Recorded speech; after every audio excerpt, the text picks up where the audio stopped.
I'm here with ThunderLake, my next guest on the podcast. We're gonna jump down the PvP wormhole, as you will, and we'll just talk all things PvP and Star Citizen for a little bit.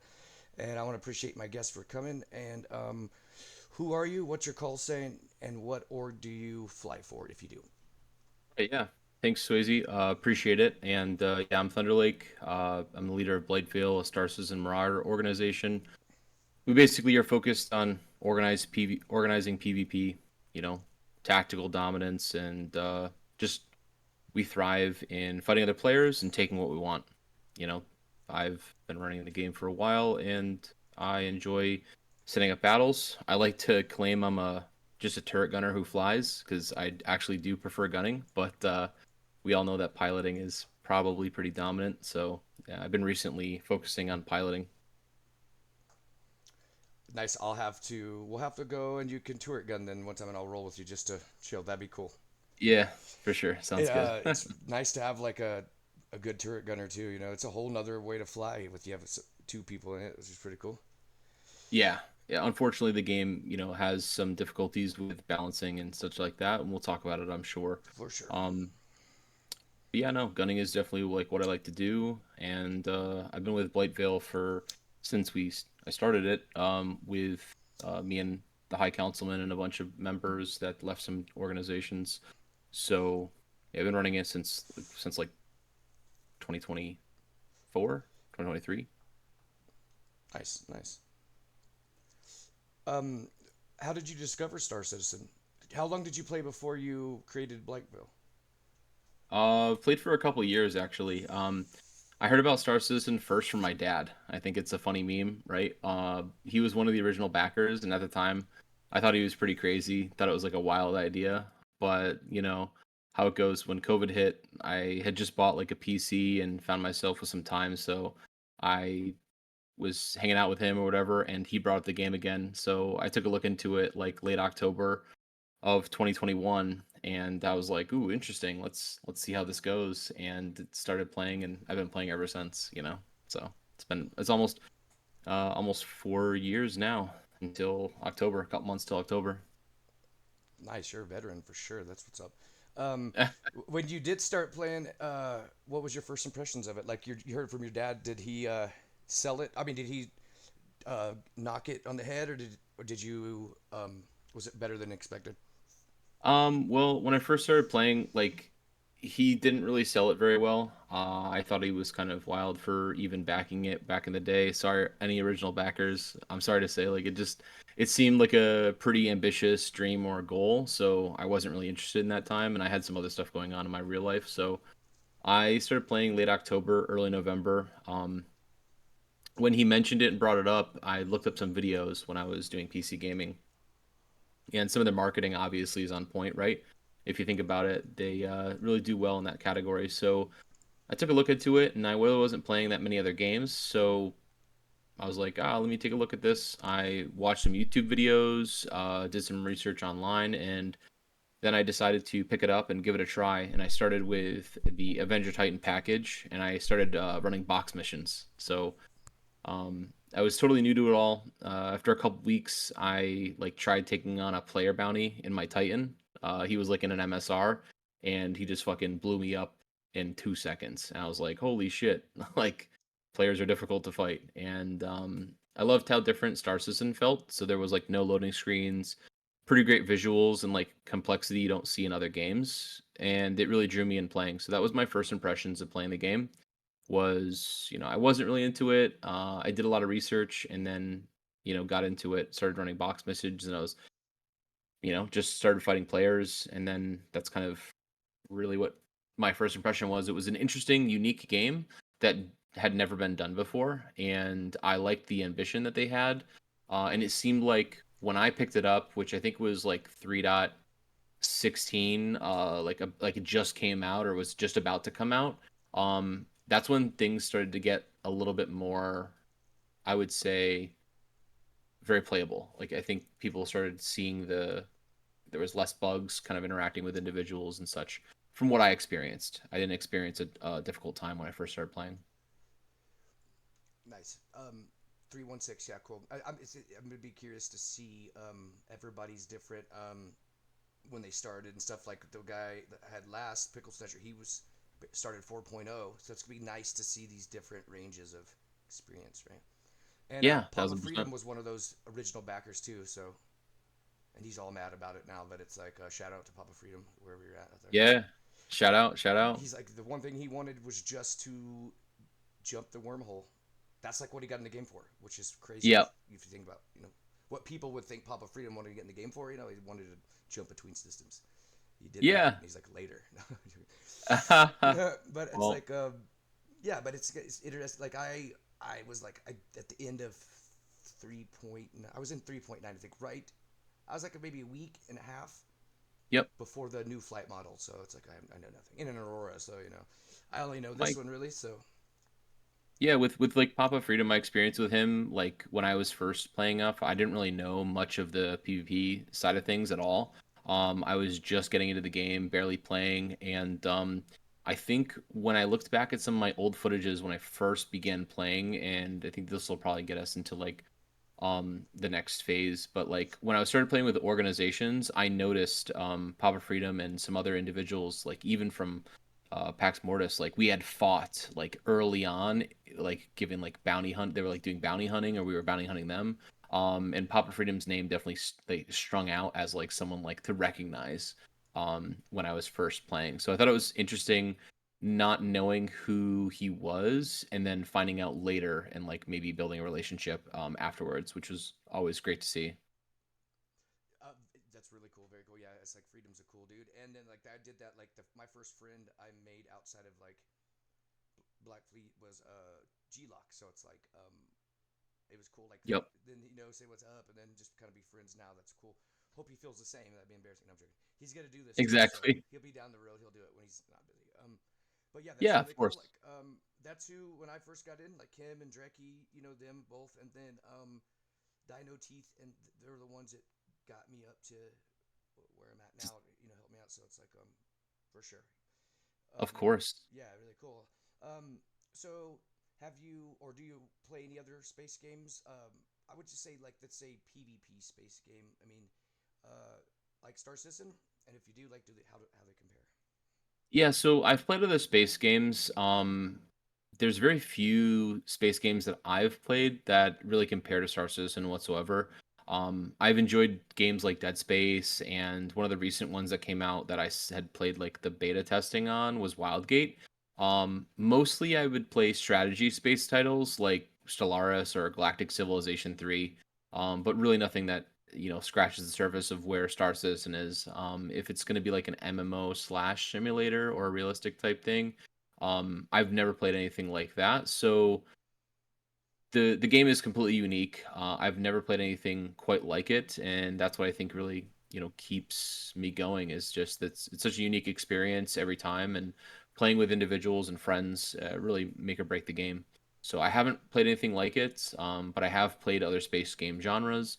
I enjoyed the tactical ones, strategy-based games, but and like the Sea of Thieves space-themed game Wildgate was extremely fun. So it just really makes me excited to see what the future holds for Star Citizen when it comes to these type of gameplays because there's nothing like it from what I can tell. For sure, it's like this is the first one I like. My brother gave me his accounts when he got married. And it's like I got a computer for this, so it's like where do I go now, right? So I can't go. Like this is to go into this Yes. game and just be like, woof, and then try to be like, I'm gonna play some squadrons or something like that. That's a joke, but Yep. cool. So we're probably gonna wrap up this section in a second, but it's like any early game moments that still feel defining in your SC journey. Probably PvP, like you said, like the one about freedom, but any more that's like you think about or that's right there. Honestly, like opening it up, like early game moments that I still feel defining. It's really hard to just see anything specific that stands out. Again, besides player versus player type stuff. I can really tell you from my early game moments that running bunkers and doing like box missions was like my entry point.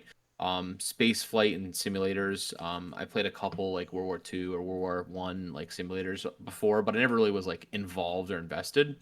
But realistically, joining an organization made all the difference. So it was intimidating meeting new people at first, but once I did, the whole game really opened up. And playing with others is really what makes Star Citizen feel alive. So working with your team, working with your org mates, and stuff like that, that's what really defined the game for me. It really wasn't about the missions or the other actions that I could do. It was the experiences I had with shared with others. Yeah, I like that. That's awesome. Yeah, I like that. Like it's a like experience in it, like a community, like especially the PvP part. But it's like now that you have, I mean, box missions just for the first thing. Box missions for me is like what I never got to be a Bob or like do anything else besides like try to fly an Aurora and free flight and then go into Black Fleet, right? So it's like so now I can sit back and kind of be like, well, a prospect, just mess around, but it's so much to play. And um, once you get into like what you like, whatever it is, it's like you're there. You know what I'm saying? So when you when you started about like you said about 3 years ago, your org, and it's like so you lead it. You're one of the leaders and founders, so it's like you stay busy no matter what. You can't just like take a month off like other people can because you have a group to Well, run. yeah, of course, yeah. Like definitely playing Star Citizen for almost 5 years now has been kind of like not like a full time thing, but it's definitely been one of my main hobbies for sure. I do enjoy other things outside of the gaming world, but you have to make time for that. Being an org lead obviously has its pros and cons. I just realistically, you can't do it without really great people. And there was a few months that I did take off to play other games with other people, and things weren't falling apart, which is definitely a great thing. Uh, when leadership kind of neglects their organizations, I tend to see that they fall apart. So you do have to remain active and make sure that there's realistically no like legacy positions available. Like if people are holding org members back from doing what they want or enjoying the game, you'll see them seek that sort of content elsewhere. So yeah, I've been very active over the past 3 years. We've come a long way from what we started with. We've picked up a lot of people from where we were, and now we're just, and again, moving along the progression path. I would say that unfortunately, there's quite a few organizations that have come and go during our time during my time with Blightveil and leading that, and it's sad to see because I really enjoy the variance of different players and different organizations. Like I want to see a very vibrant and healthy community with different like politics and like areas that you can go and people that you like, people you don't like, and I want to see that really play out in Star Citizen. I just don't see it yet, so it's really been fun getting to know everybody and trying to invest time and build relationships with individuals so that way when it does become really interesting, we have plenty of content to enjoy. So That sounds fun, welcoming. It's anybody could check out your page. You have like public channels, probably. How many members do you guys have, if you don't mind me asking? we've got like 170 members in the Legion, like 15 in the Knights. We have like a two different branches. Some individuals like we have different skill sets for individuals. Some people have we understand that real life usually comes first, so we do have an RSI website. You could probably just like Google Blightveil. It's pretty much the only ones that come up. BVL is the RSI tag and BVK is for Knights, and what we want to do is build a organization that can participate in all the game content. So it requires a lot of individuals working together, cooperative. We're a Marauder-based group, so we're not here to like sit around and do security and stuff, but we will do it for our own organization when we're doing like industry-based stuff or whatever. And we have a bucket for everybody, right? So like, but we won't accept individuals who can't contribute to the fight. So we are a PvP based org, so we're not interested in picking up people who are not going to do PvP at all. So you have to have some sort of skill set. We have people's skills like directly baked into their rank. So the better you are, the higher your rank will go. It's not about how much time you spent; it's how you contribute to the organization.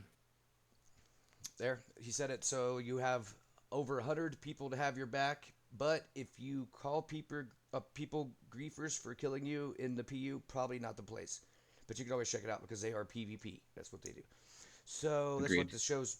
I mean, I'll have anybody on, but I mean, it'd be nice to open. That's what I'm doing. So without having to like make friends, people can get to know each other or even be fans of or not like whatever. So when but Yep. it's a good place for just like the community, and then because in the day it's a game, right? Like Of course. right. So it's like I'm still newer, a newish player kind of. So it's like there's my org doesn't have beef, but they've been around the whole time, so they could have before. But my thing is everybody's cool, and just glad to hear everybody's different points of view, their knowledge, everything. It's really cool, and I think people want to hear it too, right? 1,000% Swayze for For sure. sure, for sure. All right, so we'll move on to like I have a couple questions about like some Star Citizen PvP because it's like you know how it Yeah. goes. It's either you're hard for it or you want a PvE server, right? So, hmm what's your favorite era or patch in Star Citizen PvP history, and why is that? So I'll say this, like when it comes to, like you said, there seems to be, from what I see like on Spectrum and other places in Star Citizen, you have these two camps, right? The pro PvP players and the anti PvP players. I will say that I've seen in my time interacting with large variances of group, there are people that are in between that really enjoy PvP, but they do it, it's more of like a part-time PvP. Like they won't grind as hard as they can, and things like that, but they'll enjoy it. They'll participate, they'll show up, but they're not going to take it as seriously as some of the other groups are. And you see mostly the people on the extreme sides of things, like fighting against each other or whatever for it. But if you really dig into the weeds of it and like interact with, you know, hundreds of organizations, you'll see that there are some that are near the middle ground that enjoy PvE and PvP and want the game to be successful. For your question though, like what was my favorite PvP era or patch? I think that this nails it correctly. 3.17 dot 2 was like really like some of the best times that I've had in Star Citizen. That was my favorite PvP era. It was when Jumptown 2.0 was first launched. So when they really got the interactions from the first Jumptown of what players wanted, they really took a look at that and tried to develop it or enable it in a more structured way. And what I saw was during this time, that was when I was fully involved in an organization. So the battles were massive, they were organic, there was huge fights. That era, like Jumpdown 2.0, 3.17, really set the tone for everything I wanted to do in the game. So massive combined armed fleets, operations, organized forces, seeing multiple groups coming in to achieve an objective or a collective goal and having it ripped out of your hands and having to retake it or taking it from somebody really drove home what I wanted to see for PvP in this game. And that was the defining moment for me was like Jumpdown 2.0, 3.17.2. Obviously there's been other patches and cycles that I've enjoyed as well. But that was my most favorite. That was because probably it was like the honeymoon phase when I first was kind of getting to understand the game. I knew what was going on, and I could see the different factions coming in. Like I started recognizing people from different groups and be like, oh, this is that group. Like, oh, they do this, and like, oh, this is that group. So like tactically, it was very interesting to see the different strategies that were deployed by different organizations, and I think that was the most fun. That was my favorite patch. That would be yeah. That's some of the parts I like. I mean, I like team fights. The better. I mean, one v ones that's always cool too. But it's like I do like the team fights just because you have to stick with each other, do all that. It's come on, all that. So it's like, um, that's awesome that like especially when you can start seeing other groups come in. If you start seeing one of their scouts and you start knowing, you're like, oh, they're with them, so they're probably on the way, and then you can prepare more than Yep. like, oh, some dude popped in. What's his name? I don't know.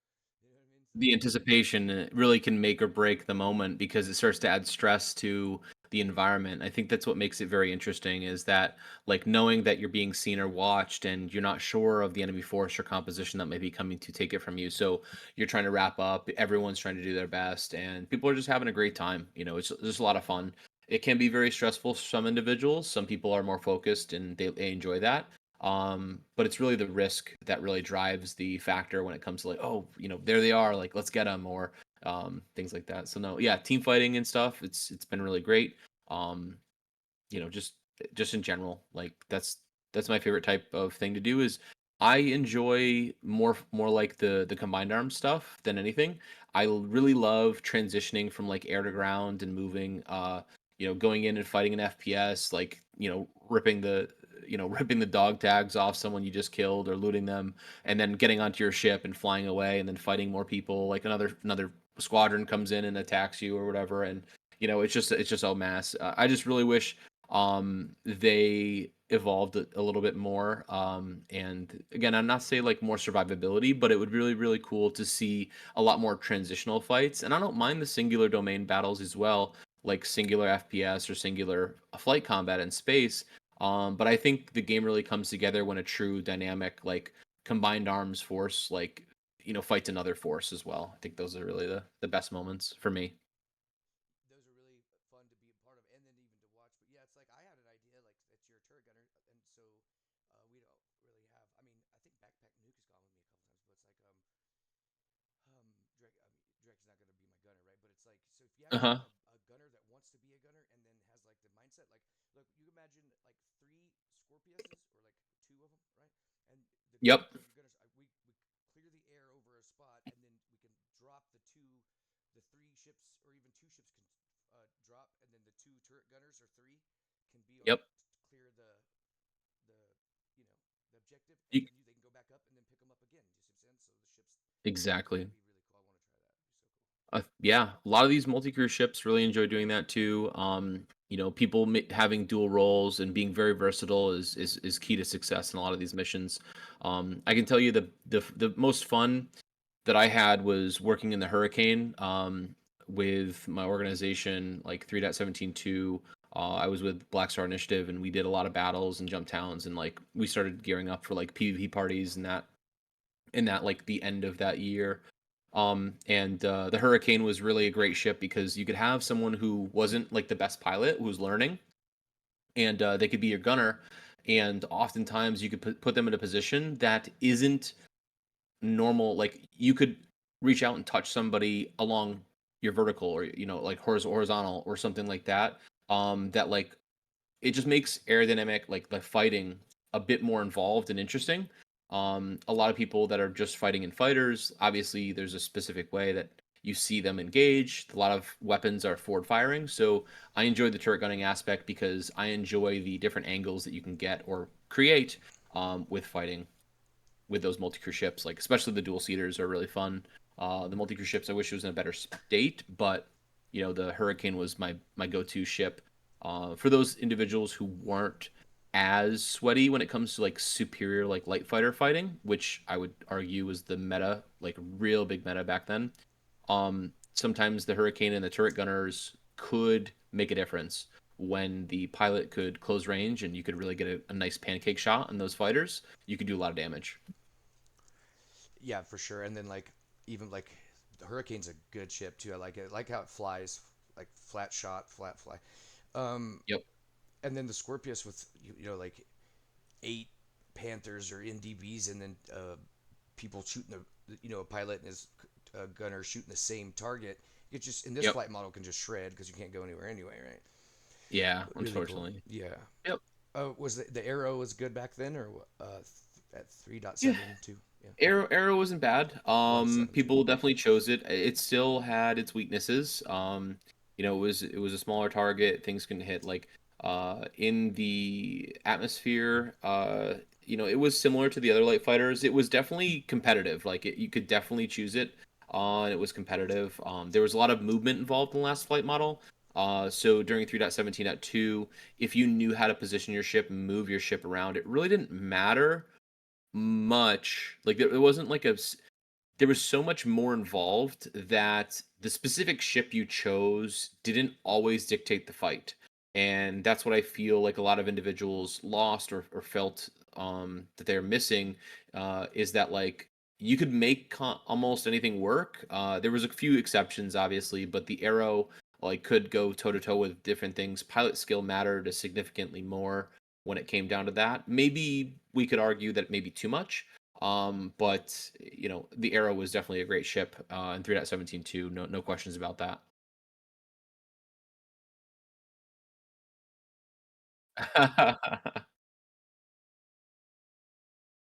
Yeah.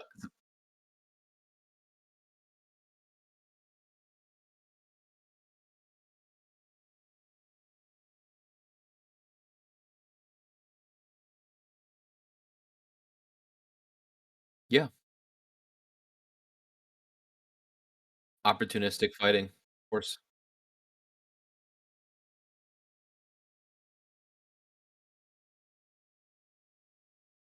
I believe so, yes. Yeah, are you gonna ask CIG maybe to just give you that extra shield just to make it better a little bit? You know? Gotcha. Hey, you're not the only one in this camp. There's definitely gonna be probably 3,000 people that would totally love that as well. Same thing for you, you know?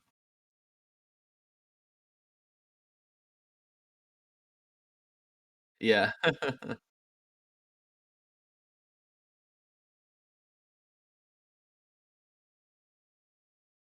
Yep.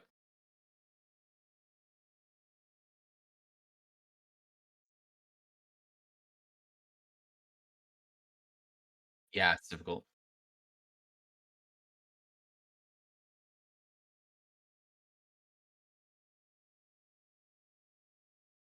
Yeah.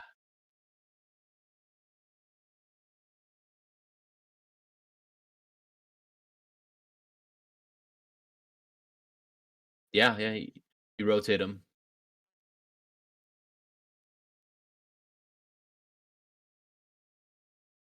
Yep.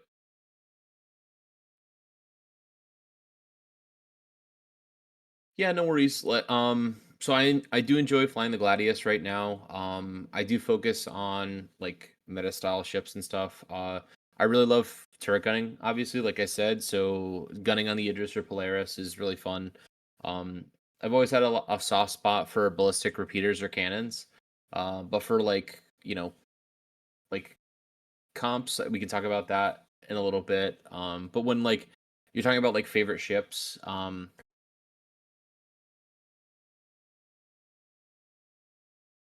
right now, it's just in a sad space. Like, I mean, the Scorpius probably is the better one right now. The Hurricane, I just they recently increased the capacitor for those type of things, but unfortunately, because of certain other ships' existence, they just aren't capable on the battlefield when the enemy composition is there. They're just too large of a target. They don't have enough maneuvers. They don't have enough accelerations for my liking to be competitive. So right now, I'm enjoying flying the Gladius. I don't have a specific favorite ship. My first ship that I flew was the Avenger Titan. That was kind of fun. I eventually, yeah, I thought I was like, oh, I'm gonna run with two or three buddies. So I ended up getting the 400i when that first came out, and then when I joined an organization, I did the whole Bob thing, and I was like, oh, I'm gonna be a gunship pilot or whatever, and I upgraded that to the Redeemer. Quickly found that that was just not the thing to do. So the Redeemer has not seen any love in the past few patches and balance changes that I've seen. But I will say that flying the Gladius is fun. I flew exclusively the Hornet when it was like the top tier meta gun, meta ship. But I've always had a soft spot for ballistic repeaters or cannons. So like I really enjoy the tarantulas or the ballistic repeaters. If I could make those meta, I would, or at least some sort of balance change to make them viable in combat. I mean, I've used them before, but unfortunately, it's just not as efficient. For competitions like or comps of like ships, oftentimes, like if you have two or more capital ships and five fighters, maybe a couple mantises, like one or two, toss in a couple interceptors, you can really have a dominant force in the battlefield. So, if you have like a single capital ship, it often doesn't have enough oomph to fight one or more. But if you have two or more, you can really work together and to isolate and take out those larger ships. If you have anything less than five fighters and you're not a top tier competitive organization, you're going to struggle against a lot of different groups. Numbers does make a big difference, and coordinating your fire and sticking to that ball is huge. Bringing a mantis along to control the battle space, either interdict enemies or allow your team to leave, or lock down enemy capitals so they can't jump out to repair, absolutely huge and essential. Like it's you need that on the battlefield, and it needs to survive too. So those pilots need to know what they're doing. Tossing in a couple interceptors like M50s, Buccaneers, or Scorpius or whatever, to really like chase down some of those other ships, and they can operate pretty efficiently within a mantis bubble. So having those to like lock down kills, like you can do a lot of work with that balanced composition. That's some good. Yeah, that's good comps right there, and that's just let people know if they're not in an org when they go into a spot or something like that, and there is a PvP org. That's kind of the mindset. So it's like you come in with just two friends or something like that, you might not even have a chance if they're loaded out, right? Um, Hmm. They uh, could be ready for you. You might be mhm. balanced enough to take out some of their group, but there's certain ships that really just don't have good matchups, especially when the enemy has the numbers upon you. So And like experience fighting together too goes a long way, 1,000%. for sure. So did you ever have a rivalry, org fight, or clash that you'll never forget? Jump down probably ones, of course. I mean, it's pretty funny you asking me this. I'm probably made fun of for being as neutral as I possibly can, not trying to start beefs or rivalries as much as possible. Um, like I've held off on like putting full rivalries in the game because there just really isn't any real consequences right now. The only consequences that you'll face is like reputation or like ego battles with individuals or whatnot. So um, like if you're talking about like memorable rivalries or whatnot, or battles, like I'll never forget some of the first like massive PvP party battles that we put on. Like there was like BSI, Ramming Department, PAX, SNEC, AVS, Vanguard, and even some of the Shadow Moses like mercenaries popped in. It was like just pure chaos. There was a ton of people having a great time just fighting each other, and there is groups out there that are extremely rival based. I will say that the closest thing to like having a rival right now is just having like Shadow Moses. They call themselves a rival of everyone, so I mean that's probably just par for the course. They said We've it's had our moments. Yeah, they're just I mean, there's definitely mutual respect.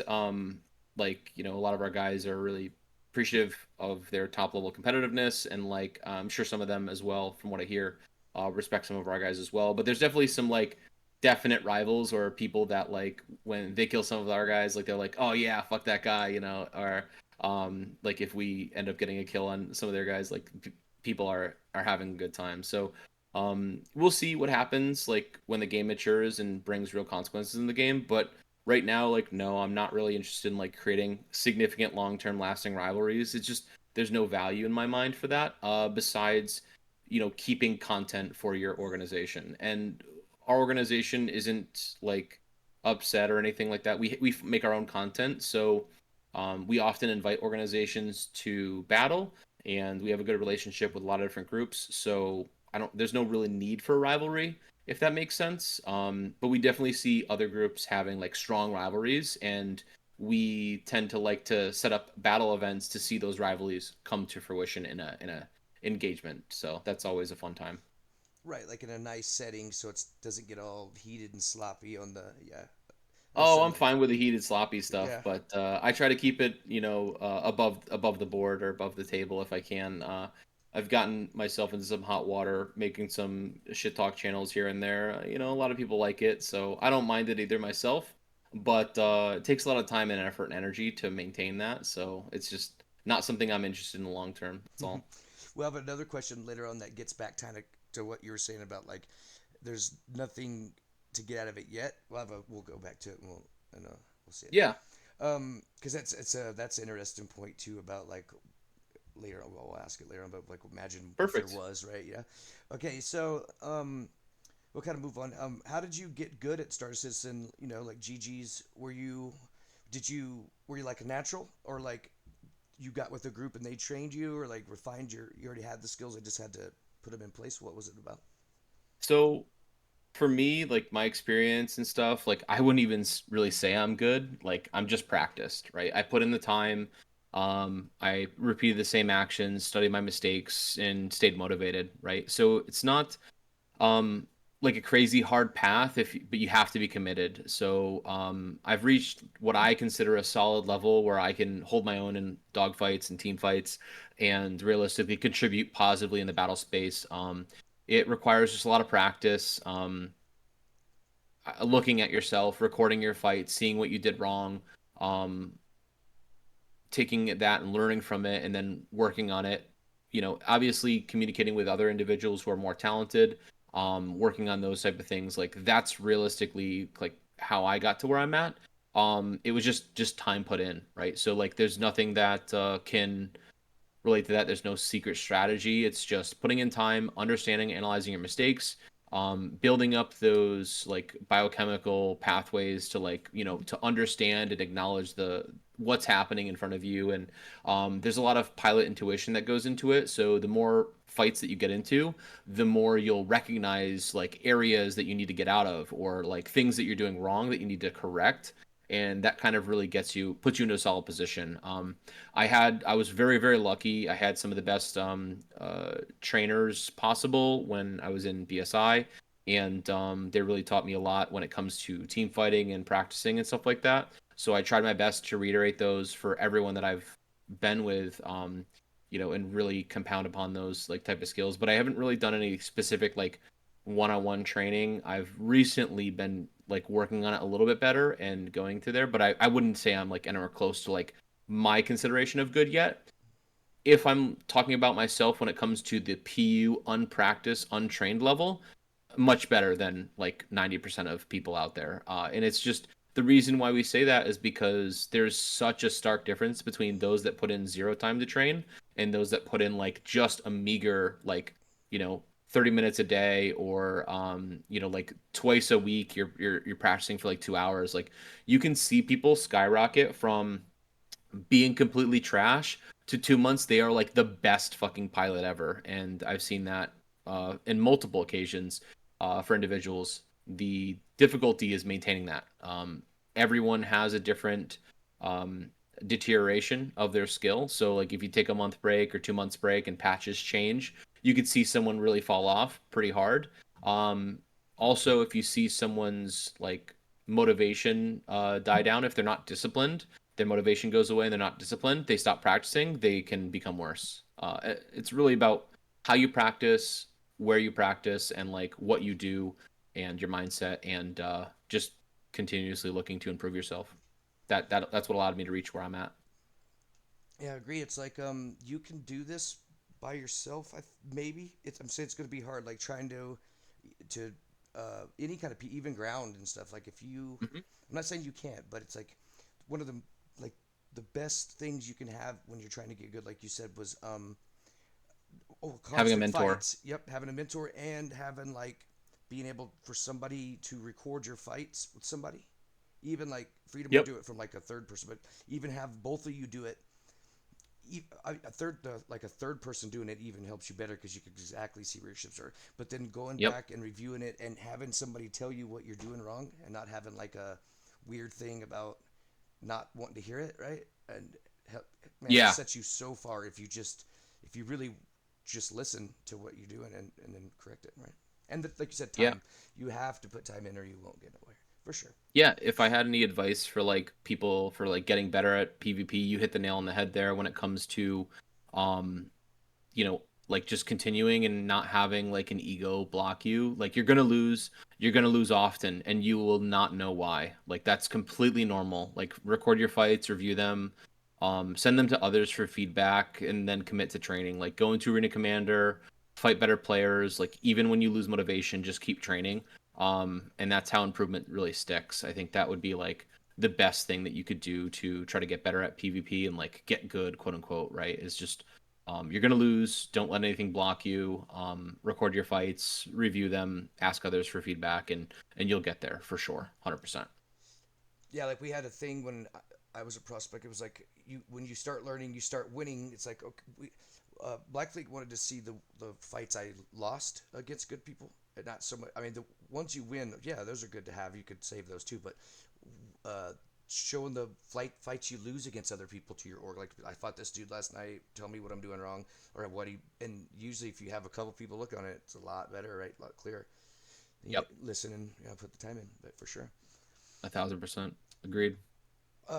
So what's the most important, or like two or three most important things someone should keep in their heads if they want to get good? Like, we just went over that one basically, but I mean, anything you Yep. want to add on those other than time? You don't necessarily Um, have to have a PvP, or it will help though.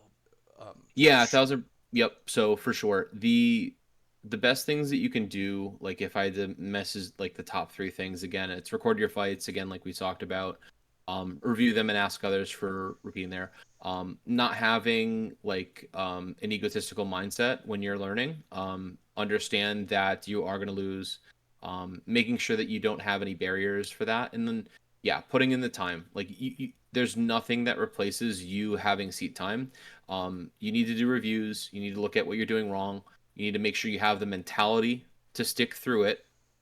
Stick through the hard times when you're struggling and you've hit like a plateau and you don't know where to go or where to go next. Seek those mentors, talk to them. There's plenty of places out there. Right now there is like there's like Dogfight Club is one of them. Solo Leveling is another Discord for people that will just freely give you information. To try to get you better. Grim Hex is another one, and then like even in Blightveil, if you come by and we do Arena Commander training nights, like we're not gonna like oh no, like we're not here to tell you what's next. It's just like if we can improve people to play the game, just in general, like just find a group, practice, practice, practice. There's plenty of them out there that people will give you the information you need. Just don't be an ass about it, and if you keep on badgering someone, they're going to get pushed away. Just take any of the open advice that you can against more like experienced players. Just focus, show up in those areas, like spend the time in there. Don't get discouraged and keep your mindset strong, and just have a solid mental, and you'll be good. Like you'll get better for sure. For sure. And it's like when if you go into newer, if you're new and you go into like different orgs um, channels, remember it's like going to somebody's house. You just always have to be. You have to Respectful. be, but it's like you should be. It's like, and most orgs will give you the basic fighting info you'll need to get started. Now maybe they'll hold certain information for members or whatever they do, but they're not ever just going to be like, we're not telling you anything. So as long as you're There are cool. some groups that Well, I do guess that, but yes, maybe some, not but most. if they do that, that's their it's freedom over here. But That's their because prerogative. this Yep. is a game and a social. This was the org as a whole. It's a game, and then you have a bunch of people getting along playing a game. So two different things, but Of course. for sure. So it's what's the most powerful tactic, trick, or edge you'd be willing to divulge to us? I think it's kind of a meme, but there realistically isn't like a lot of people will look into getting better and they'll like, oh, what's the secret sauce? I'm only missing one thing, right? But like realistically, the key is just persistence. Humility like is an edge that you can like have above others. It's a real barrier to improving when you think like you're the best. I shouldn't be losing to that guy. Like, oh, the ping's totally off, or he was using this other weapon. It's just like complete cope. So just like persistence is the strongest tactic. Like humility is an edge on plenty of other individuals.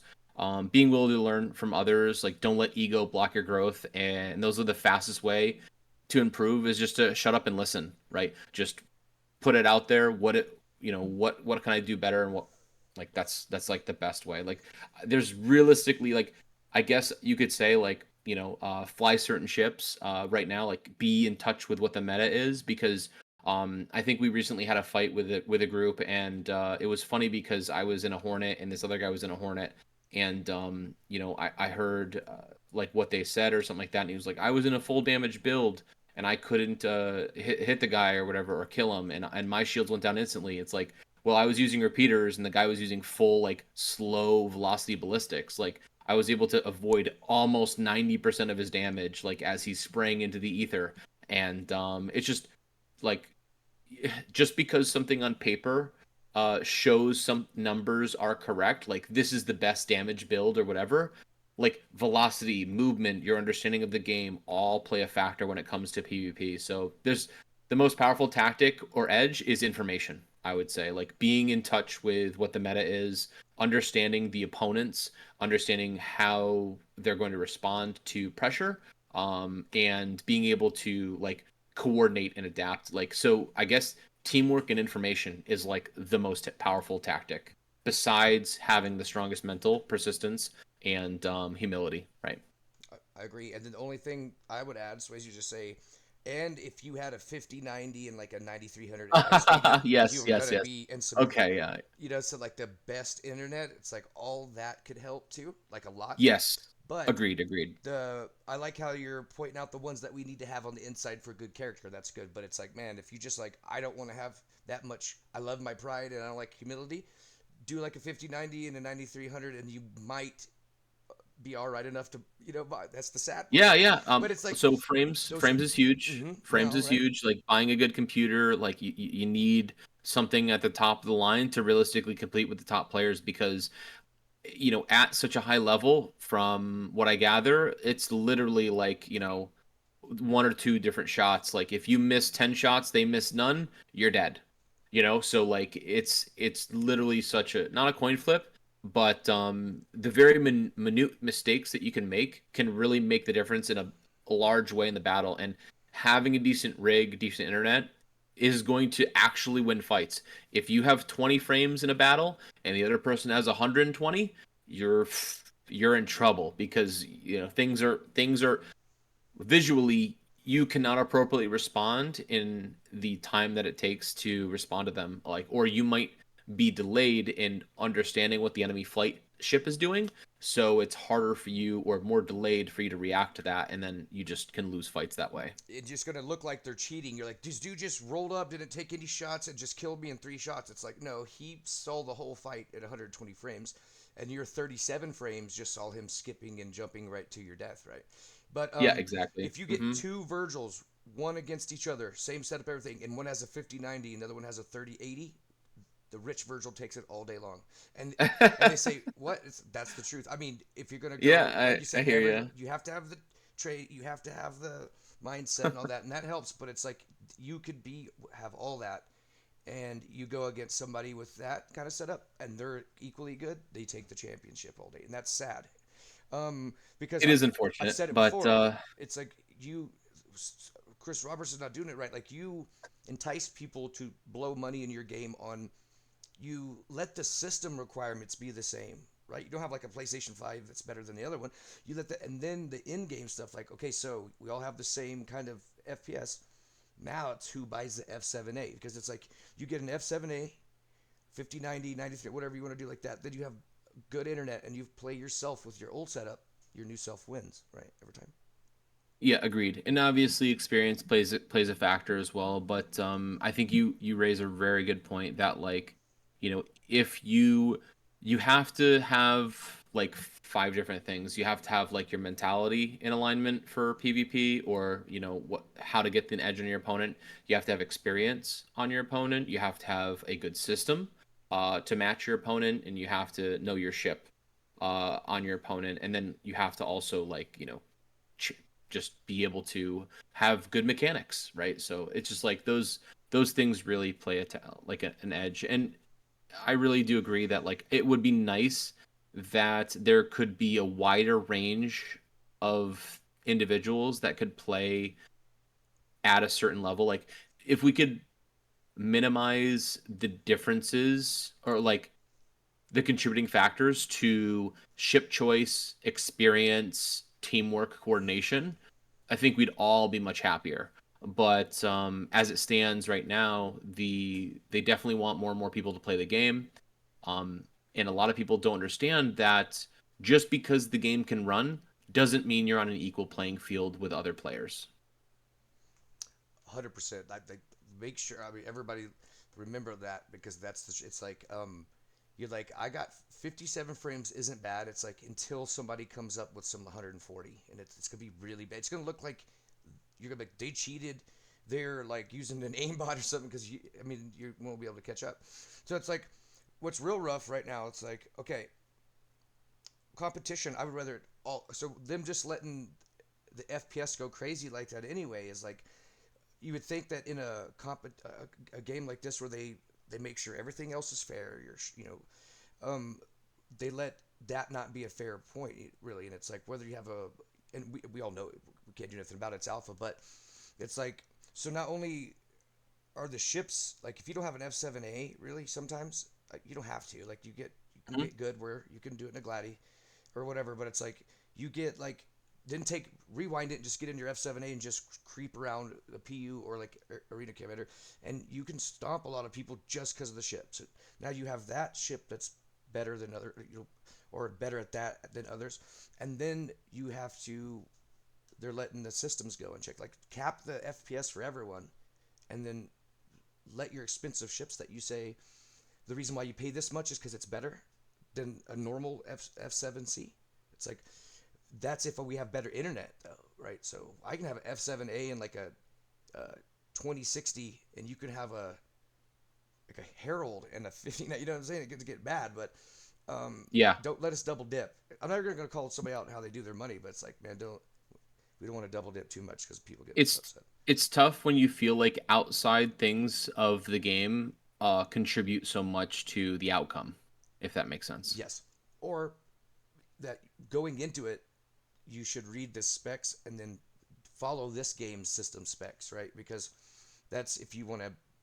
When it says like we can get good all we want, but it's like in the end of the day, if we go to a tournament and we know the team, both of them have a 50-90, it's like do we better have a 40-90 at least, right? And so if you think like even with any kind of tournament or anything in the PU or Arena Commander is the better system goes. I mean, I don't know if it should be that way. Maybe like a cap, just so it's skill and ship.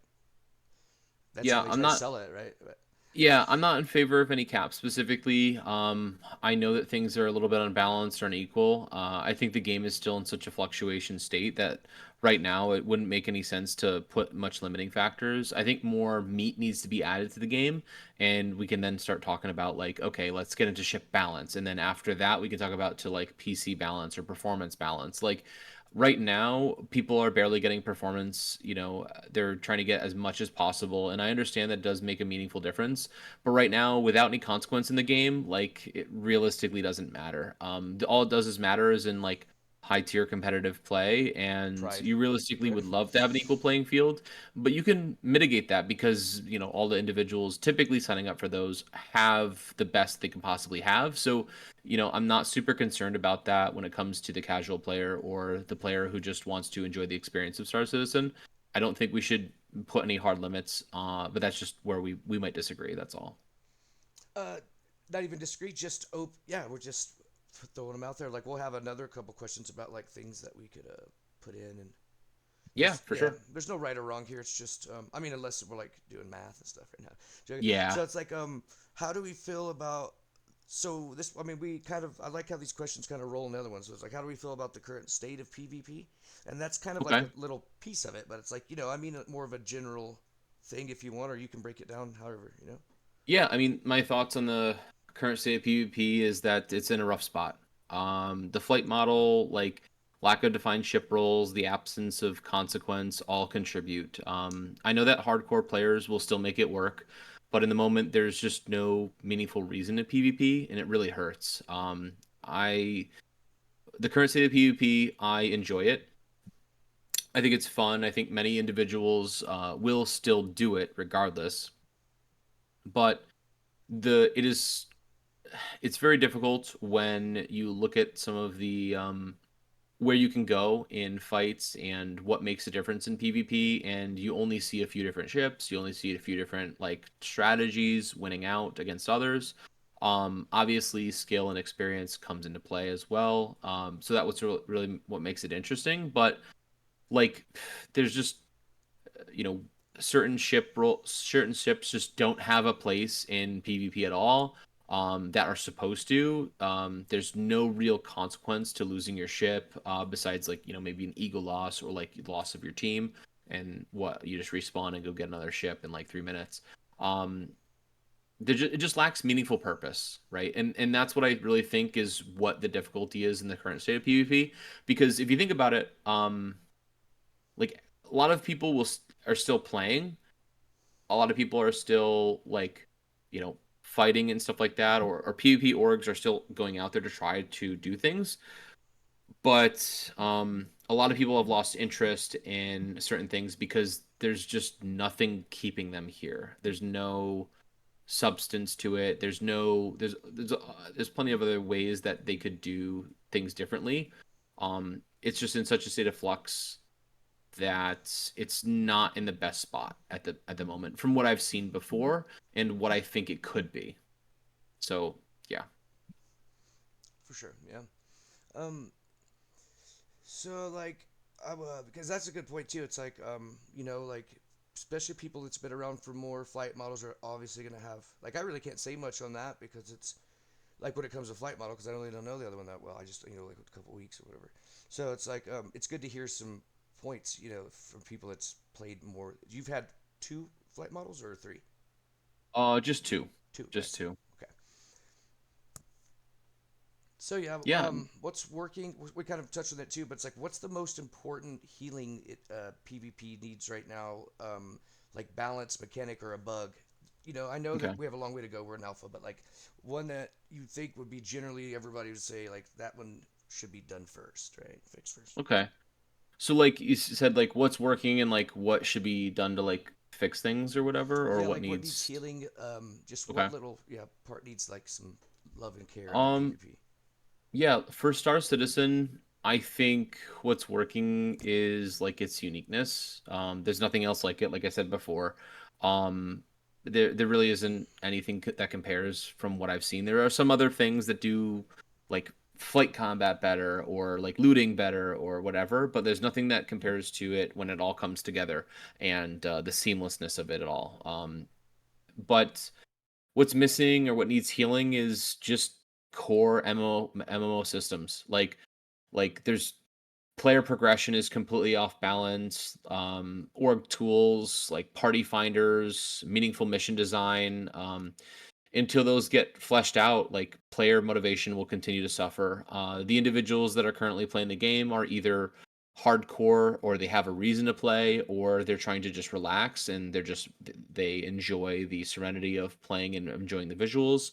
So yeah, it's definitely unique. It's that's one of its strengths, but it really lacks many different like features when it comes to just the core pieces of the game that allow people to do what they want to do. Um Player motivation needs to be rebuilt through the systems, the MMO systems that they put in, and they really need to make player progression and like reputation matter and bring consequences, economy, and just a reason to do what you're doing besides just ego and your own decided reasons. That's what I think truly needs healing. Right. I agree, and I think a lot of people's going to agree with that too, right? Um, So we'll get into some more. What's your dream PvP feature, ship or system Star Citizen hasn't yet added yet? Interesting. So we're all dreaming here, right? Is that right? No, I'm just We kidding. can be as uh dreamy as we need. Yeah, this is like yeah, a so yeah. like obviously aside from base rating, which is I'm sure it's everyone's obvious like dream system or feature. Um, I would have to say that like maybe hacking gameplay would be something that I'd like to see. I want to breach ships through force docking or hull cutting, like hacking doors, building like reputation that unlocks missions for surveillance and intel, so I could like launch like recon drones or something to PvP hotspots and track movements. Like tactical warfare through information. That's like my dream when it comes to Star Citizen. I would love more than to be like, okay, like I'd go to a planet or go to a comm relay and then I would hack into it and it would give me like a heat map of like, oh, like at this place there's an organization doing an activity, like I don't know what it is or whatever, or like I could just the information warfare like would be ideal because it'd be nice to like go to those locations. You might have someone camping it or whatever, but you get through some sort of gameplay that you need to get through, and then you get information which allows you to then take further action. Like that's my dream feature, is just like having people go out, launch probes like at the Hathor mining sites or like the org like things, because nothing's worse than like getting on and being like, all right, well, let's go find some people. It's not hard to find people, but what's truly hard right now where things are is just like seeing those medium tier groups that like really want to do the same content that you want to do, just matching those people up together. So Um, hacking information gameplay, things like that. That's my dream feature. Some sort of system, if I'm dreaming, is like just a party finder. I would absolutely love, if I could do something as an organization that causes other organizations to come fight, or makes a valuable area for people, and then it lets everybody know, so it like draws people to this location, but it's in real time, so it knows that I'm actually there with X amount of people, and it sends out a message to, say, a bounty hunting group that it knows the party size is like, that bounty hunter group is like a 15 player bounty hunt group.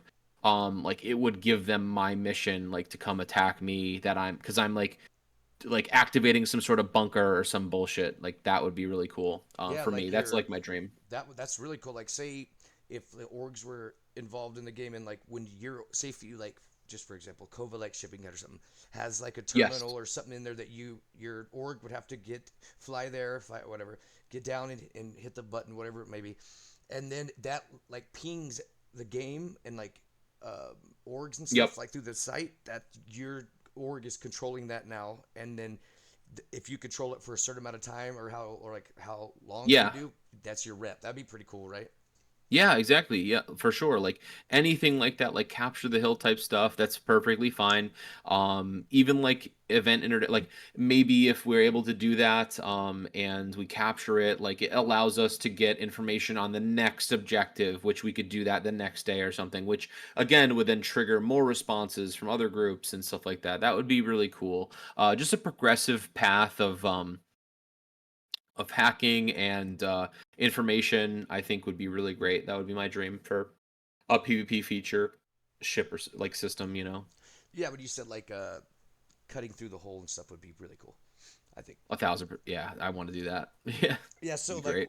yeah, right. We were kind of talking this, like, how do you, just talking just now, it's cool to have these questions like naturally go in the other one, but it's like, how do you think org wars, bounty systems, or rep should evolve for like PvP, just like you like we're talking about, like and Okay. not only can, like, we say you do that, your org controls this spot, like a jump town or a you know place on Daymar, whatever. Okay. Rios. And so when you have that, if you hold your org holds it for a certain amount of time, or like um, people fail to take it in a certain amount of time, and not only just orgs, but even randos and bombs and whoever else wants to, little Yep. orgs can try to come in and take it at the same time, get on the board, and then that's your reputation, and maybe there's a leaderboard for that or something. What do you think?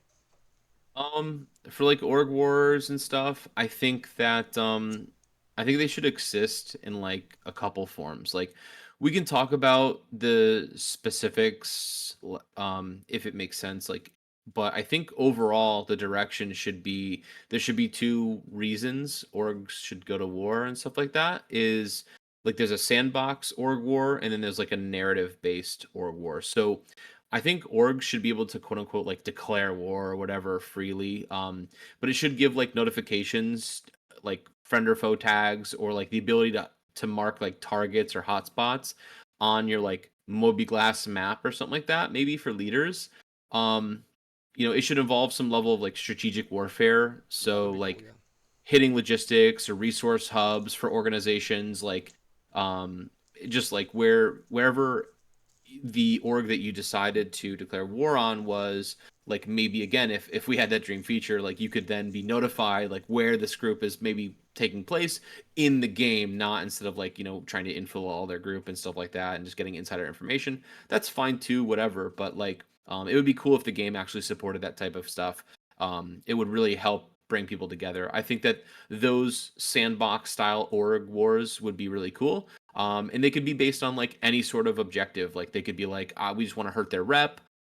We want to, just destroy them at these locations, whatever it is. And like it would be interesting too because you could technically like org war someone to make them fail missions if you knew about what missions that they were taking. So that way they maybe didn't get a good rep with a specific faction that would limit their access to a repair, refuel, rearm site, right? That would be interesting. There should also be like narrative wars though, in my opinion. So like I think that Star Citizen, they always wanted to have their hand in the cookie jar a little bit. I do understand that like you want to have just completely organic and open. Like, I don't like these guys, we're fighting them. Fuck them. Like that should definitely happen. But there also should be opportunities for like narrative based wars that allow orgs to trigger like major faction events through difficult objectives. And I think we talked about the hacking thing or whatever. But imagine if you could like flip every bunker in a region and like trigger a Nine Tails lockdown or a Siege of Orison event, and that would really bring like a lot of different groups involved. So like maybe you could even put like bounties on specific players or org members like in your org, and like it would actually pay out to like you could be like, all right, 10 million AUEC bounty on this org, and then like other people could see that contract and like accept those, and it would like highlight their bounty markers. You don't want bounty markers god pips. I would like perfect, like if it was perfect, it would be like a general area in the vicinity, and you'd have to go and like research it or find the individual in that area up to a degree. Like maybe like it's a 100-kilometer radius, and then you get closer and you find it closer and closer, and you get a scanning ship. I'm not sure, but I would like to see like sandbox orgs wars where like you could decide to declare it at any time for any reason, and then narrative based ones that are like supported by the game where I'm going to like Crusader to you know kill all of the Crusader security guards on Daymar and replace them with my favorite faction, which is say Nine Tails or Threat or whatever, and then those NPCs start spawning and causing havoc around the area, which would then send a message to a lot of security line orgs or any orgs that have a high Crusader security rep to then target those bunkers that I've flipped or attack my organization, right? And it would give us rewards for doing that. And I think that would really bring about a lot of fun and interesting dynamic gameplay where like it could be more of a narrative, but again, it should be relied on players to be like triggering those factions to like just like to fight each other, and then orgs can pick a side. Like say if 20 orgs picked Crusader, and then 20 orgs picked Nine Tails or Xenothreat, then they would have skirmishes in the area. And remember those fleet battles that they had when like what was it, the incursion sites were coming up? It could spawn those intermittently, and then when players flew to that area, it would show you which faction you're with, and you'd have to destroy it, and you'd lock down the area for X amount of minutes, and the mission would be done. And then boom, it would be like 10 points, 10 war points to fucking Xenothreat or whatever it was. And then at the end of the week or whatever, people would see the scoreboard, like you said, and be like, oh, we gotta beat more battles for against these guys, and it would then show meaningful change in the verse. I think that would be org. That's how org wars I think should be, and like that should how like it be utilized. It's my opinion, but I'm open to change. Right? Oh, those are very What are good your ideas. thoughts? Those are very good ideas. I like, well, yeah, I like all that. And like I said, need a bunch of ideas so they're there when they decide to do it. And those are awesome. Perfect. Yeah. Yeah, let's see it happen tomorrow. Right? No, I'm Oh, just that'd kidding. be so, yeah, that'd be really cool. Well, the thing is, like you said, imagine in like the gang of like your org is your org's factioned with a gang in the game. They're so you have like that can kind of help like a smaller org help with the bigger org, even though players are better than PC. What I'm saying is like if they Yeah. like you said if they spawn in and they save Nine Tails whatever, what's mine the we have purple paint. Um, Is it Nine Tails? Yeah. Oh, no, purple paint. I'm yeah, not sure. I think it's got to it's be Nine Pyro. Tails is the pink and purple. It's Pyro. yeah, it's There's Pyro. Rough and Ready. Headhunters, yeah, There's the headhunters. Headhunters. Yeah, Yep. rep if anybody headhunters are listening. Saw dude, not joking. But like, imagine like, so like you said, it brings them into the lore too, so you can hear the lore. Like, cause now your org's part of that, and their allies, Yep. and then only your org and their allies can land there and trade. Or you can imagine that. Imagine having like a Yeah. resource at one, yeah, and Be then awesome. they can respawn NPCs to help the load of getting attacked by mobs or PvPers, anybody. It's really good Yeah. ideas. I like it's Oh, could be for cool sure. to look everybody to hear these and hear everybody's different ideas, and then see CIG listen to all these and just take them all in there with them and just they can do their thing. Just listen to all these because these are really good. Yeah, and I think like it just shows that if they actually made some of these things, we still play the game. Like people still play the game no matter how crap of a state. Like year of playability is what they've been focusing on. Like yeah, year of playability. We would love to do that. Like I agree. If the game had no lag, if everybody's frames were awesome, If it was optimized, if everything was great, boom, perfect, like amazing. Then we can move on to other stuff. We would still play it and it would be better. It would be in a better experience for us. But like we would still play the broken game, like in bugs and all these issues with this. It would just feel worse when we lose, but we would also be like, okay, this isn't the final state. Like, there would be, but like if you can get this in here, it would draw a lot more people and organizations and would really create consequence and meaning to playing the game rather than just trying to make it up as you go. Truth, truth. So I think these are gonna be fun to listen to. Yeah, our everybody's because we're all from different places, different groups. It's really cool, and that's another thing about this. What it's like people see how much they agree or they don't, or they have the same point of view and all this stuff, or even how much like CIG need to listen to people more, right?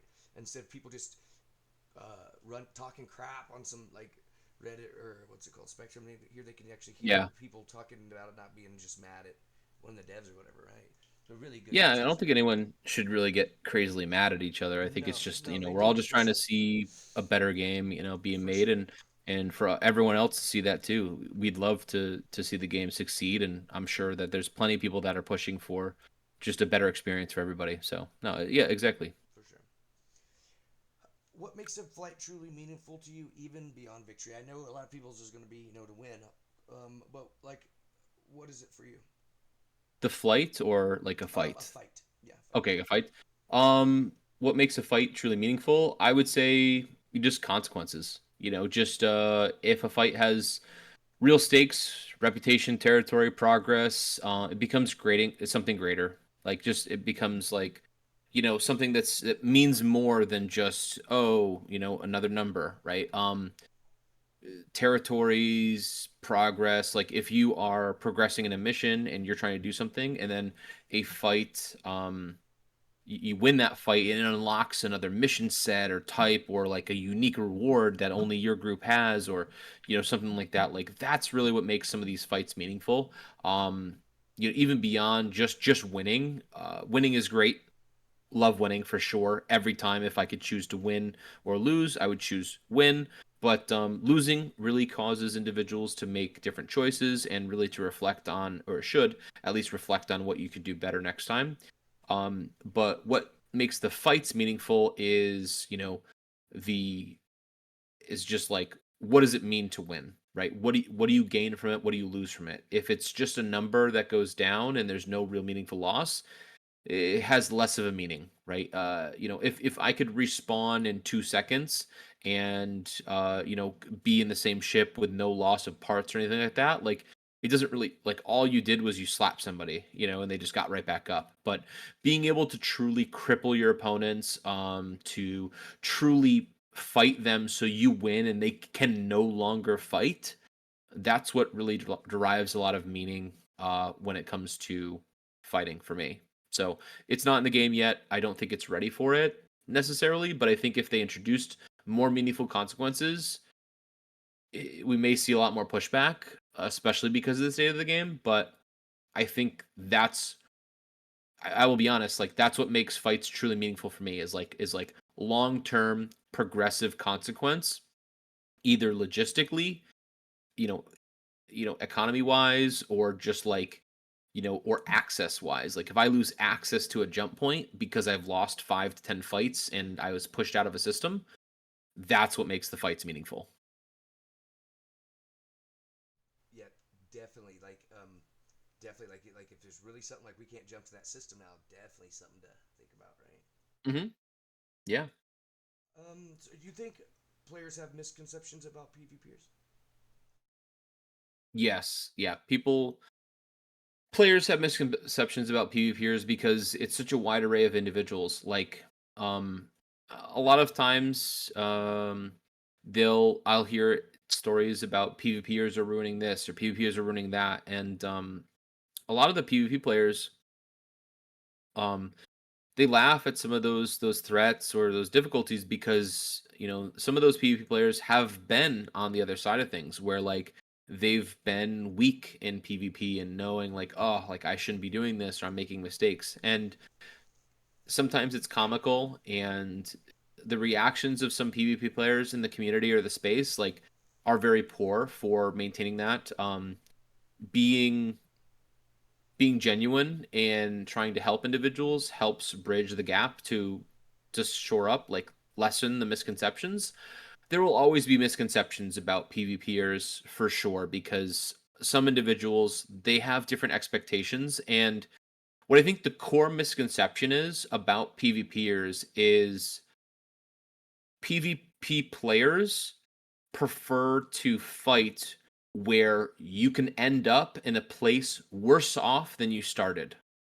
And a lot of other individuals from games, or from what I've seen with the specific misconceptions, all boils down to them having the experience or the mindset that if they lose what they're doing, they shouldn't lose progress toward their goals.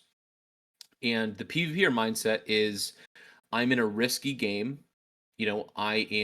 If I make, you know, if I make cumulatory mistakes, I should be worse off. Just like in life, if you make continual mistakes, you are going to be worse off than you started. And I think what PvP players have in common is they look at that and they say, that's based in reality. I like that, right? But some individuals, they look at it and they go, I shouldn't be penalized for things outside of my control. And the PvP players say they are within your control, but other people argue they're not. When in what is reality, again, I'm not here to say, but I personally think that a lot of the PvP players have, there's misconceptions based on them, is because the that is not clear. And the interactions that some individuals have with PvP players is a place that lacks empathy, or the tone doesn't come across. There are plenty of PvP players that care about others' experiences and don't do certain things because of their own ethical code, but it's a game. It really shouldn't be enforced. Anything can go, just like in real life.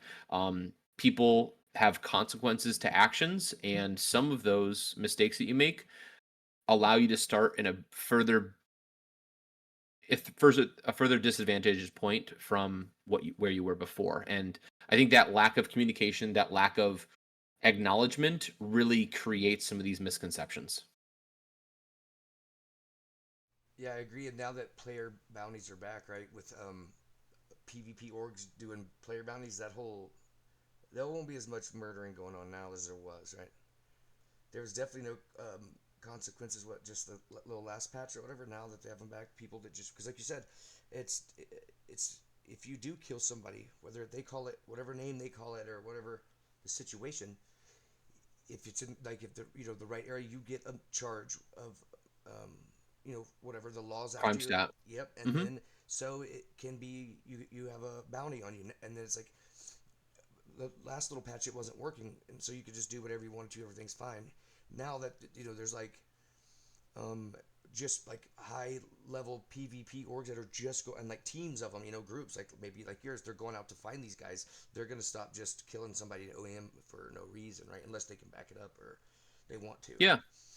There's always pyro, right? But I agree. Yeah. A lot of, I think this Pickle Snatcher said the same thing. It was just like it basically, like you said, it's like it's PvP when you play this game for everyone, and it's like there is consequences for people killing people for no reason or reasons, whatever. Yeah, for sure. Yeah, and the consequences, like, certain individuals want them to be harsher. I personally want them to be harsher. Like, people should lose their ship, lose their components, whatever it is. Obviously, that would make a different game. It'd be more difficult to get back out there and fight. But again, it should be meaningful consequences. It should be like, again, it should set you back. But like, if you were prepared, if you had things ready for when you died, you should be able to get back out there pretty quickly, right? But you should eventually run out of resources. Um, I think the misconceptions about PvPers come to, this is how I play the game. This is how a normal person should play the game. That's not entirely true. This game appeals to a wide variety of players, and how people play the game is entirely up to them. And if it's permitted within the game rules, then you should expect it. The putting on extra expectations for people and behavior is just not based in reality, and you're setting yourself up for a bad time. You should manage your expectations based on what you expect to happen, and you will not be upset or have misconceptions about what PvP or what PvP is not. And if it's not on, like you said, not on TOS or whatever, it's like they're probably gonna do it. So, you know, Yeah, expect it. Yep, and it may be exactly. stuff that's out there, or whatever. It depends how crazy.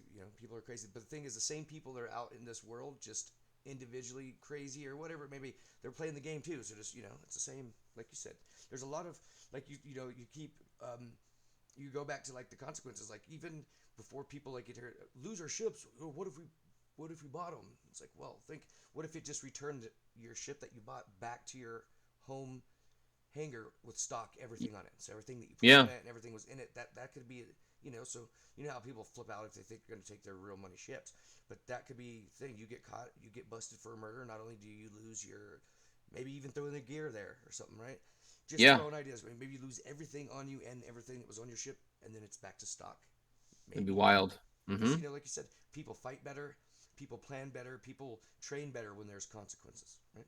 Correct. Agreed. Okay, so it's been awesome talking to you too. Like it's been amazing, good answers and Yeah, everything. appreciate it, These Swayze. are like I said, like earlier, it's like we just when it like unless it's like stuff that's in stone, I don't think anybody will disagree on anything. These more it's like I just want to hear everybody's idea and how it's going to be. And it's going to be some of it might be the same, some be different, but it's like it's good to see that everybody's using their own path, own way, own like thoughts to try to get to the final end. And even Yeah. everybody should listen to that and work and do that too, right? Like And we'll see how it turns out, right? Like I'm not going to be upset if like none of the things that I want come into the game. Like I'm still currently happy playing the game as it is now. Just because the state of PvP is in, a worse state than what I've seen before doesn't make me discouraged that the game isn't going to be amazing later. So like I'm still in it for, the long haul. I want to see this game develop and encourage and grow. So uh the more we all talk about these type of things, and the more CAG works to fix correct issues and listen to player feedback, like the better. I just can't wait to see what it's going to be in the future. for sure. And it's like uh yeah, like whatever like so they could have released the game right now, right? And then like they're the ones that promised more, and so we're on board. Well, whatever. But it's like if this was what they promised, and that's I would still play it right now. Like, you see what I'm saying? It's Yeah. like Hmm.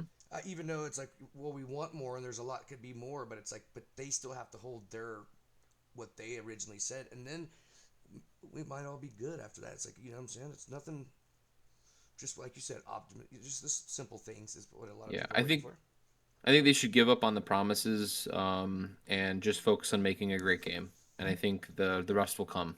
I think people will be angry about XYZ. Oh, you didn't give me this thing, but it's like honestly, just use the best evidence that they can, the best tools, talk to the individuals with the most experience and knowledge, and then just make informed decisions. And I think the game will be a great game. They already have a unique player base. They already have a lot of committed backers. I think that if they just deliver on something, rather than nothing, and stop rewriting everything, I think the game will be awesome. So Yeah, you could always DLC patch some stuff in late as we go. You know what I'm saying? correct. Yeah, Yeah, it's more all testing channels, more get player feedback.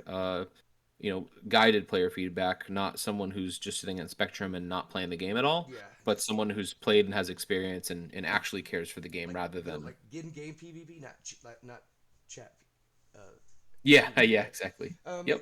I was gonna say earlier. I always like to say one of the things that one of the features I like, and I forgot all about it, and I just remember it's like I think everybody would like this.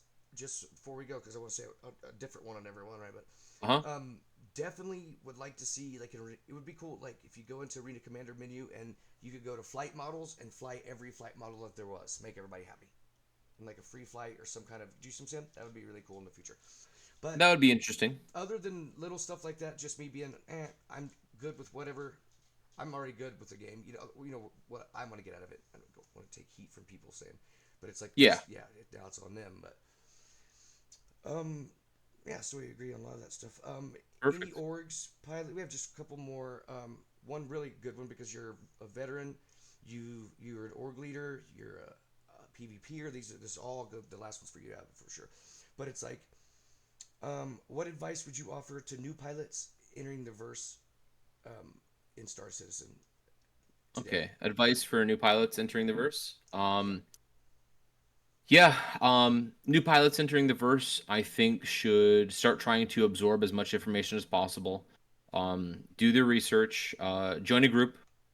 There's nothing worse than trying to figure out all on your own. There's minimal there's minimal loss that you incur by playing the game with others that are more experienced than you. Um, find a group, look for people who share your thoughts, like your alignment on the game, like what do you like to see out of it, what you're learning, um, and just play the game, and you'll find out. There's hundreds of guides from very prestigious groups. A lot of them are public information. A lot of them are good information. I haven't seen very many individuals trying to misinform people to make them worse. um, I've everyone seems to be trying their best to get people better at piloting. But my advice would be to practice in Arena Commander, fight the best pilots, record your stuff like we talked about earlier, and just enjoy the game. Just manage your expectations, keep them low. The game is an alpha.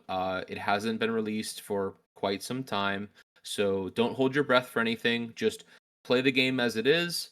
Enjoy the experience with multiple individuals. Join a group. Um, try to find the best one that fits you. Not every place will be the best, so you may have to move around a little bit. So try to get some encouragement. Find some friends. Ask for help. Those are going to be the best things that I could tell you for advice. Watch some of the tutorials out there. There is some extremely talented individuals, content creators that are making videos. Just search Star Citizen and then what area of interest you have, Star Citizen piloting. And you'll get piloting guides from many different groups and creators, and join a group. And oftentimes they will be incentivized to make you the best pilot. So you will just get better naturally. Great advice, and it's like listen to that, people, and it's like like you said, this, and then because it's like when somebody leads a group of people, they all get along and have objectives and do it. It's really cool. It takes that's a whole other gameplay than just going out and mining by yourself, which it's really fun. People should try Correct. it, right? Um, As much fun it is to mine by yourself too. I did it yeah, when I first started. I literally sat there Arc L1 and went to Lyria and mined fucking Quantanium for like 6 hours a couple times every now and again. And then finally got into PvP and I was like, whoa, this is so much more fun. It's more engaging, XYZ. But you can do it. Find your fun in the game.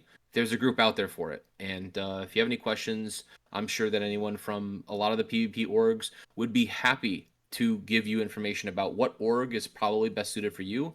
But again, be respectful of others' time. People are very busy, so just there are resources out there. Look for them. Spend the time looking, and you will be rewarded.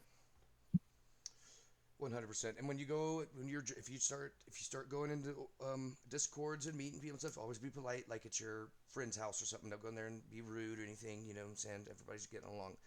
Um, because they're opening up their Of course, yeah yeah, their little teepee for sure. Um, so this is like the last. If I mean, you can re-shout out your org, and then any pilots or streamers or SC legends you want to recognize. I had Pickle Snatcher on, and he took the time he recognized Elder Relic as like a legend he would like to fight.